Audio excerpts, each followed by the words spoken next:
Excellent. Hello, everyone. So nice to see you all. You don't have to take pictures straight away. I'm joking. You can if you want. Of me. It's really exciting. So welcome, everyone. We're going to kind of do this ourselves. The way this is going to work is we're going to introduce each other, and we're going to read, and then we're going to have a signing and sell some books, and it's going to be great. So I wanted to thank Eric, if he can hear me. Thank you, Eric, for hosting us today. Thank you, Anne, for making all this happen for us. Woo!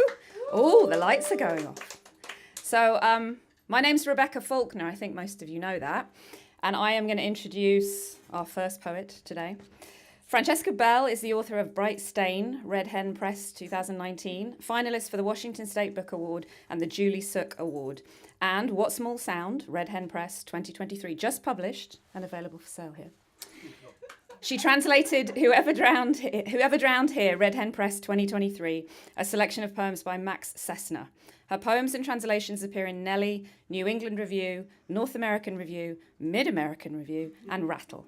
She lives with her family in Novato, California. Francesca.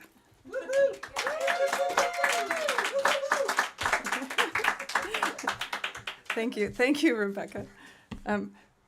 Rebecca arranged all of this and invited us and provided an audience. God love her. And thank you, Eric, for having us. So I used to be a massage therapist a long time ago, and I'm going to start with a poem about that part of my life. I leave my window open now to hear them. Nights, I hear barn owls calling, shrill as hunger stripped bare, and think of the onion farmer from east of the mountains, his broad, exhausted body on my massage table. The owl, he told me, screamed all winter from his barn rafters.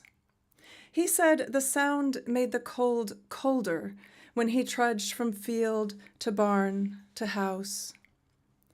After I touched all the places I was licensed to, bunched tender shoulders that crept toward his ears, beat up hands, leathery as a dog's paw pads, each buttock's lonely hillock giving gently beneath my forearms strokes. He sat up and asked if I'd have sex with him. He promised not to hurt me, to buy me dinner after. He said it plain and did not look away. But I was 20 and knew nothing of desolation or owls or wintering over onions, or of a farmer pacing ugly acres as layer upon layer of stinging, weeping sweetness forms beneath the frozen solid ground. Thank you. So this is a San Francisco poem. This incident happened just outside the San Francisco Zoo. Burdens. Already my daughter's looks are something to bear. Gold hair heavy on her small shoulders, eyes big as burdens.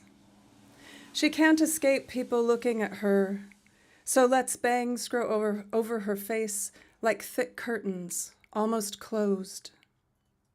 Once on the street, a man touched the glowing tip of his cigarette right to the center of her forehead. A crazy man, you say, but I know it was beauty leaving its hot kiss.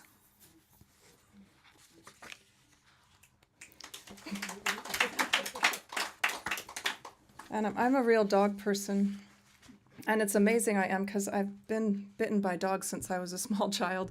Everywhere I go, I'm bitten by dogs, and this is a dog bite poem. Mistakes of one kind. The dog was sleek, brindled. He couldn't help people wanting to touch him. The silence of the beautiful is easy to misconstrue. I offered first my hand, then my face. What's very large is often hard to see. His menace was like that. What happens fast can only be experienced in retrospect. His bite was like that. I leaned into peril, sweetly, as if into a kiss. I was always like that. My face was sleek. It caused its usual commotion. The dog was brindled, big as a man. Once more, I was almost lucky. A surgeon can revise what a wound has written, amend the story a dog's teeth made. But I prefer to see my judgment lapsed than risen on my face. So, like Becca, I like to run, and about 5 years ago, I had a close encounter when I was out running of the perilous kind, and it changed the path I could take after that. And I wrote this poem about it. One day, my body. I'm tethered since the man on the ridge, limited to the path between the backyards and the cemetery. This body is a rope that swings me over want's abyss. I am weak, succulent, a magnet for men who hide in the woods. I knew that trail, like the ridges of my own body that rose up and changed everything. It was my ridge, the way once it was my body, when I was lanky, straight, and invisible, before possibility unleashed itself month by month inside me. One day, there was a stranger on the trail, as one day my body curved out of control, making men do things I regretted. What makes a man want a woman dead or pinned unmoving beneath him? It's bright here on the fire road between gardens and graves. Vultures perch on the chimneys, wings spread to the new day. A deer's carcass rests in the creek beyond the chain link. I am safe here in the open, among the already always deceased. Thank you. And I'm going to close with the first poem in the book, which it features several of the themes that are in the book, some of which you'll already recognize. Jubilations. Every 2 minutes, an American woman is raped, her body forced open in the time it takes me to tear this organic tomato to its pulpy center and bite in, letting juice run down my chin, stinging. This tomato a celebration on my tongue, reminding me of the night we spent $600 on dinner for two, as that man in Colorado loaded guns into his car.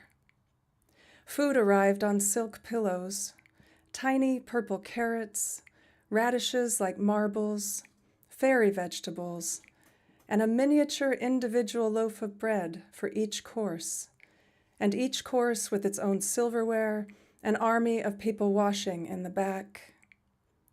As we clinked our glasses together, he checked his ammunition and gas mask, and people wondered, popcorn or candy? This morning I ran through a forest kept tidy by rich people like me, Eminem shuffling smoothly through my iPhone. Somewhere in China, a young man folded his ruined hands in his lap. My palms were raised, open. I imagined texting prayers straight to heaven. OMG, OMG. Thank you for this world of green grass and suffering. Thank you.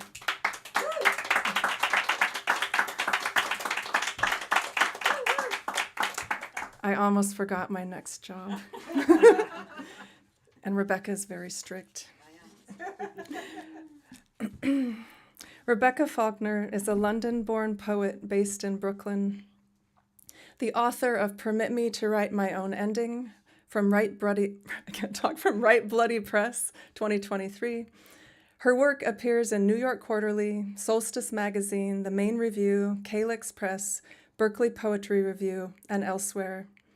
She is the 2023 poetry recipient of the Barbara Deming Memorial Fund for Women, the 2022 winner of Sandhills Literary Magazine's National Poetry Contest, and the 2021 Prometheus Unbound Poetry Competition. She's a damn fine poet. Hello, hello. Hello again. Woo. Thank you, Francesca. I'm going to be reading from my collection, Permit Me to Write My Own Ending, which was published in March. It's very exciting. And this collection is divided into sections that I think of as battlegrounds. So the battleground of being a teenage girl, the battleground of motherhood, the literal battleground of war and of trauma and resilience. So I'm going to try and read poems from each section today, to this afternoon. This first poem is titled Savage. Hood up as rain knits the gutter, purling the pavement where I pause by the bus stop. Pull keys from pockets of a worn-out school day. Sprint the alley steps, 2 at a time. Touch the chipped railing twice, so no one dies. And that man is there again, under bunched-up clouds, across from my front door. Shirt untucked, fly down, looking at me with his scrawny eyes. But I'm not scared. I wipe my wet bangs, grip my backpack like Piggy in that book we're reading in Mr. Walker's class. Boys on an island, hunting and killing, the usual thing. If I was in charge, I'd lock all the men in that abandoned house at the end of the lane, haunted with dimly lit dares and Friday kissing. I'd make them clean their rooms, get the washing in. There'd be no smoking or spitting, and they'd always ask first. String 'em up and slit 'em dry, smash their glasses, make 'em cry, break their bones, jam their fly. I hope they die. Eyes down to avoid the pale worm crawling from his pants. I falter at the curb, double back fast across the neighbour's yard, squat among brambles. Who says I can't outwit shadows till supper? Line up my scented erasers so no one dies. I put the fat pink one in my mouth. Strawberry tastes like skin in wet grass. Sharpen myself, pencil ready. I know fear sits on the back steps, and death is a quiet house with the lights on. Thank you. Place is really important to me in my poetry. London, where I'm from, and New York, where I live now, and Berlin, where I spent some formative years. The next poem I'm going to read you is titled, Alexanderplatz, and it was the 2021 Prometheus Unbound Poetry winner. Alexanderplatz. 3 sheets to a brittle wind, I am unhinged in East Berlin. Burnt chalk taste of trams and your mouth doesn't stop until Sasha shows us the Jewish cemetery where the roundup started. Thousands dead and broken glass from nights German kids drank to forget their history. This is how the end begins, you say, as I stumble through the tour. Peel off to buy cigarettes and green nail polish from the thrift store near Café Oren, where waiters circle the periphery, arranging ghosts inside napkins. You claim centre stage, take us hostage with your history lesson. As I brace for impact on the bathroom floor, my past descends like Luftwaffe. I wish I'd never asked you to unbuckle your belt, peel off my dress on the concrete steps, the river bloated with murdered revolutionaries. Remember the detour? How I hid stones in my pockets after you zipped up your pants, in case I needed to drown myself. Now you give the orders. Tell me what to read, which side to take in the struggle while Sasha teaches us to curse in German. Some mornings I sleep through the dawn raid, all fury and lockstep. I want to lay stones on your grave, but I line them up on the sink, my pebble army watching over me as I stick 2 fingers down my throat again. This is how the end begins, wanting to be remembered and forgotten among tombstones, forging my own name with all that is broken. Thank you. I'm going to read the title poem from the collection. It's called Permit Me to Write My Own Ending. And that's the title of the poem too. I'm trying to figure out where to, it's like to that side or that side. I'll do this side. Permit Me to Write My Own Ending, the poem, was first anthologised in the Best New British and Irish Poets 2019. Permit me to write my own ending. I'll tell you a secret as I burn through your... I'd like to start that again. Permit me to write my own ending. I'll do my own beginning, exactly. I'll tell you a secret as you burn through your journey, thirsty and thankless. I used to watch you in the mirror, plotting conquests in your Levi's, your shirt unbuttoned for the revolution. Airmail envelopes buried in drawers, a maze of years collapsing with each infidelity, your reflection ordering me to trust you. But I'm tired of your real skin, of history and its thickening red voice. Ink on your fingers and girls in your crosshairs, I taste abandon in the bite of your cologne. Now it is spring, permit me to write my own ending. Tonight I'll slip out the back, no longer witness to your misadventures, their gap teeth and low-cut blouses. And you, stray dog, your drooling jaws open wide, reaching into your new decade. I've closed myself before, a kitchen in midwinter. But I refuse to wait with the cat that sits on the balcony, urging me to leave. You will find ash where I burned your clothes. Thank you. I'm going to read another England poem, a poem set in England. And this poem combines a lot of themes I'm interested in, including memories of the war and grandparents and England. And it's titled Sunday Best. We shiver in Southend's gin-sodden drizzle. Pick my cuticle, my tongue marzipan thick. Gran languishes in the ashtray. Blue rinse set for tea on best china. Her flat smells of pets, long dead, and husbands, wrinkled like the fivers she sends at Christmas. I savour the rind of marmalade, half-smoked Dunhills rationed on the hour. I danced a foxtrot in my heyday. Those nights on the pier, all satin and sparkles, she hung on like hydrangeas in spite of frost. Don't pack me off, her breath a nylon crackle. But we didn't stop the movers that March morning. My patent leathers tight, slippy on the carpet of Ward B, the place for wayward women. Mum said, be polite, tell her about school. Brine-soaked Gran, words eaten by doctors with battle lines drawn, rusted spells and shoulders brusque. I want to shake her back to the ballroom, bellow in her good ear, let's go out in our frocks. We can drive a long nail through bleach, unlock tangled roots and mildew. As the days shrivel, she'd tell me about men with shell-shock smiles, women who endure. But I sat, looking and not looking at death, closing the door tight. Thank you. I'm going to do one more. Where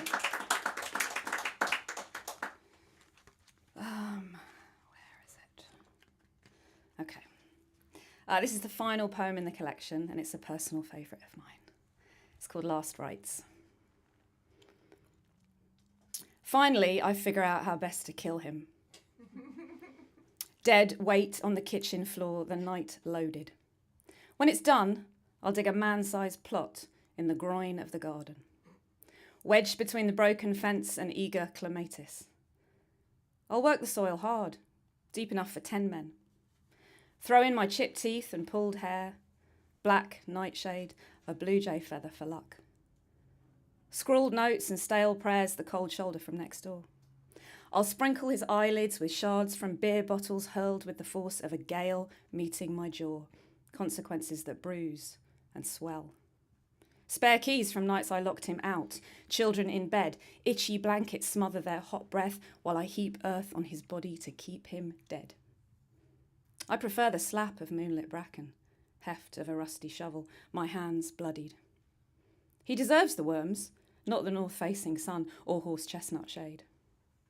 I'll wash him off me and plant perennials, something bright that will flourish among weeds. Next door's curtains threadbare from twitching. If they ask, I'll say it was the old tabby, the children's favourite.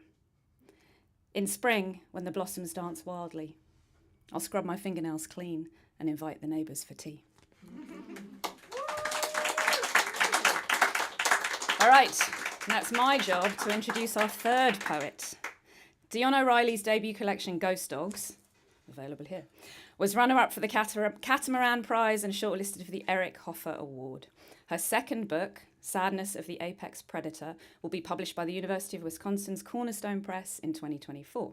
Her work appears in The Sun, Rattle, Cincinnati Review, Narrative, The Slowdown, and elsewhere. She facilitates private workshops, hosts a podcast at the Hive Poetry Collective, and is a reader for the Catamaran Literary Quarterly. Most recently, her poem The Value of Tears was chosen by the poet Denise Duhamel as the winner of the Glitter Bomb Award. Dion. Woo.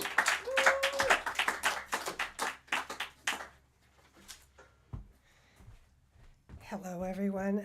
It is so amazing to be reading with two fabulous women. And I'm going to start off right away with a brand new poem. Then I'll read from my book. Because we're talking about being Anglo-Semitic, which means having I had a mother who was British and a father who was Jewish. And I very recently, right after getting titanium screws jammed into my jaw, the next day I wrote this poem. And I don't even know if it's done, but it's the only poem I've written about being Anglo-Semitic. So I just thought I would read it today. My father pretends to be Gentile. Hidden within him, the Red Sea's cleaving. 4 generations of manna's lore. The genocide inside Jericho's walls. Just missed Holocaust of a Polish ancestor. The homeless who wandered from Canaan to Spain, Baal's calf, the Inquisition, Seder table of wine and kin.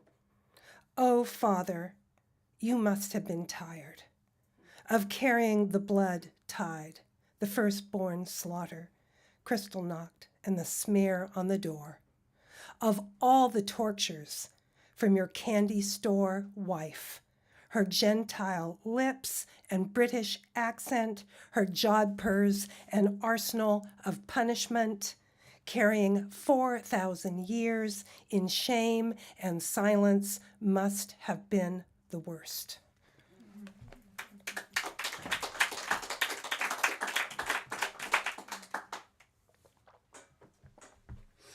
Okay, now ghost dogs.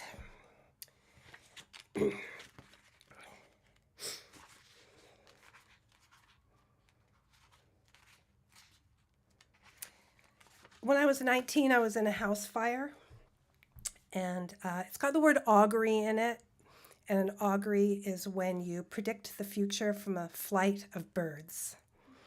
Burn survivor auguries. Now, whatever you see shimmering on the horizon or hear buzzing in the fire of electric wires throbs a thin message in your ears. Nothing portends only itself. If swallows cease stitching the sky, what else might happen? Look up. Fumes thread from the needles of jets.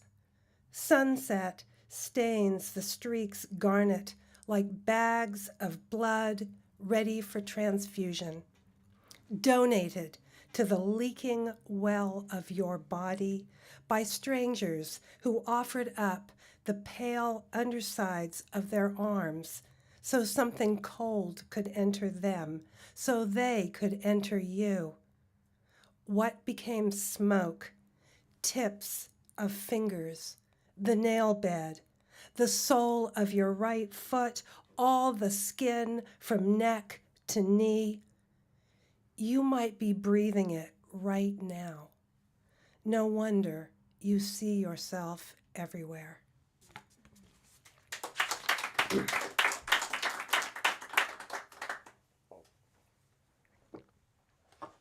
Oh, and this is a thing I got removed at the doctor. So I got the thing removed at the doctor, then I got titanium screws, and then I came here. Because we poets are motherfuckers, that's why. We're hoping this experience is better. Yeah, I'm having fun. I'm like really excited. I live for this. Like the adrenaline just coursing through me. All right. Membership. It's weird to be a member of an invasive species. accumulating sky miles and slurping Starbucks. Weird to be within my skin, yet part of a horde. Colony, swarm in search of sugar, creating commerce as it goes. My activewear unspools its filaments, fills the mouths of salmon, remains in their guts like undigested worms. I dream of generations pouring out of my womb, shining insects, their hungry mandibles eating from a trough of strange corn. Now the night is bereft of music I've almost forgotten. Hosts of frogs belching love, slip of salamander into the cold grip of stream. The color of the sky today, like something scraped from the walls of a collapsed hive, golden elixir acquired from the last coin sewn into my coat.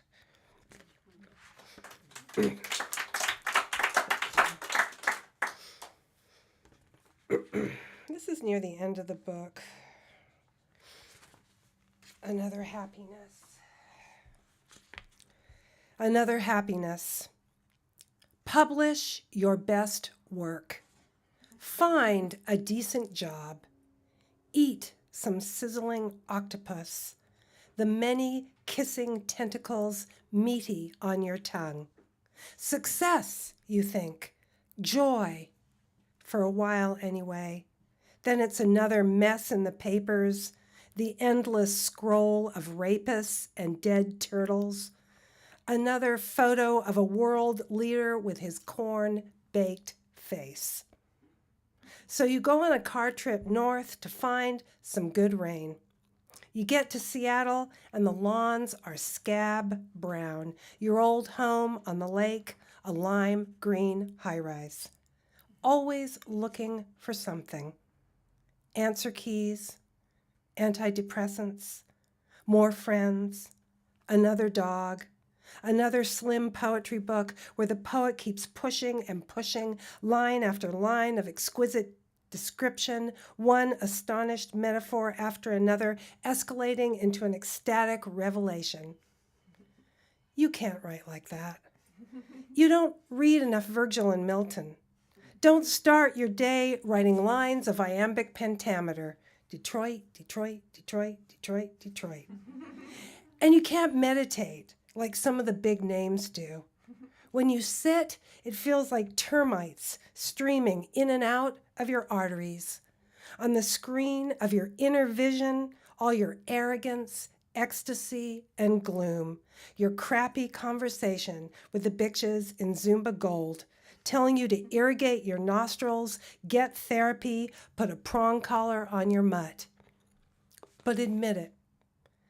Sometimes in fall, you look up and see an arrowhead of duck flight, lonesome and luxurious.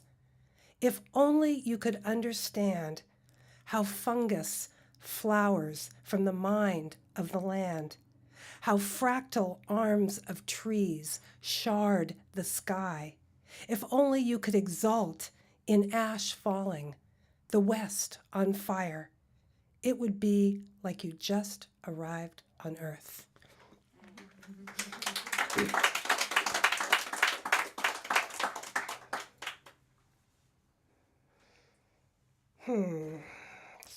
Decisions.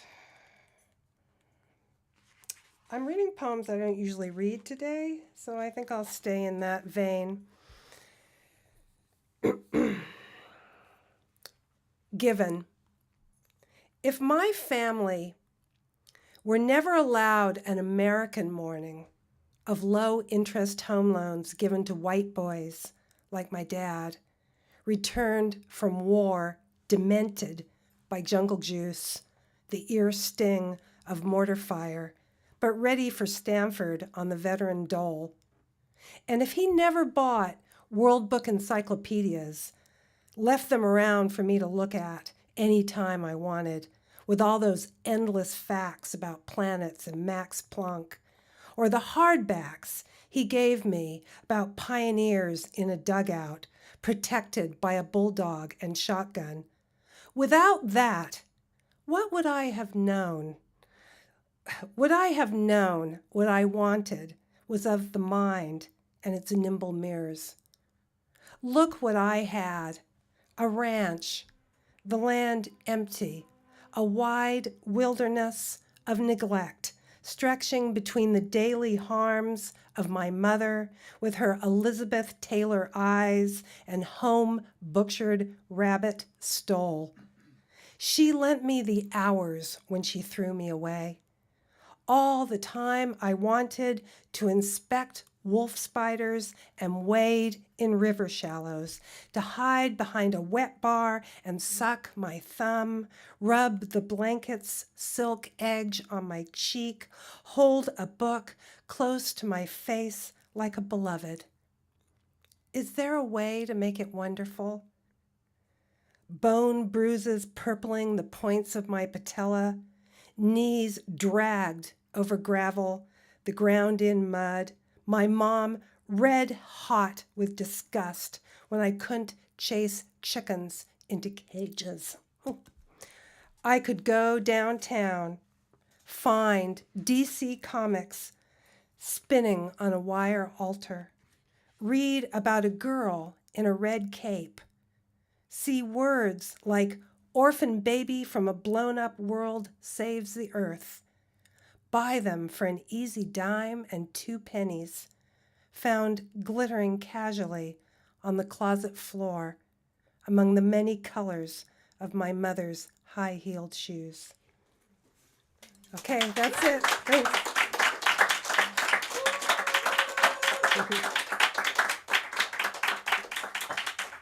Thank you. Yeah? We'll probably stay up. Oh, I should stay here? I think we should stay up. Oh, yes. I think it's Questions. It's question time. And if not, then... If not, then you're excused. There you go. Hi, we're here.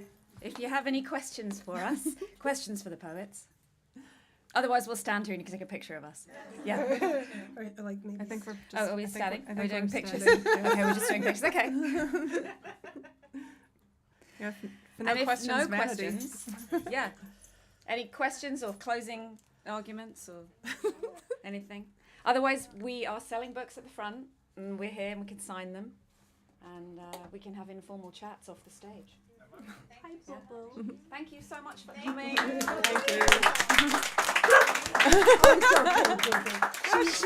She likes to bark when people clap. My cup. She was excited too, the dog. Yeah, when you clap, she gets excited. It's exciting.